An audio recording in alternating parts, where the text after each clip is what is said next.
আমরা সবাই জানি হাসি আমাদের জীবনে ঔষধের মতো কাজ করে। আমাদের খারাপ মন ভালো করে দিতে পারে, আমাদের সমগ্র দিনটা ঝাঁ চকচকে করে দিতে পারে।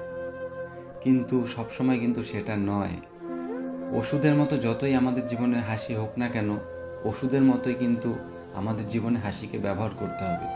ওষুধ যেমন সঠিক মাত্রায়, সঠিক পরিমাণে, সঠিক সময় মতো না খেলে আমাদের শরীর সুস্থ হয় না, আরও খারাপ হয়ে যায়, হাসিও কিন্তু তাই।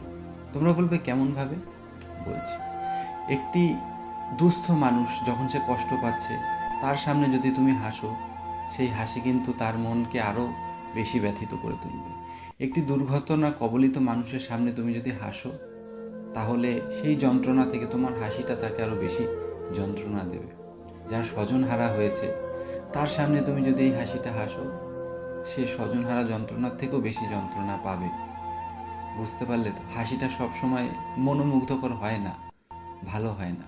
এই হাসিটা যদি আমরা সকলকে নিয়ে একসাথে কোনো উৎসবে হাসি, তাহলেই একমাত্র হাসিটা প্রত্যেকটা মানুষের মনে শান্তি দেবে, ওষুধের মতো কাজ করবে।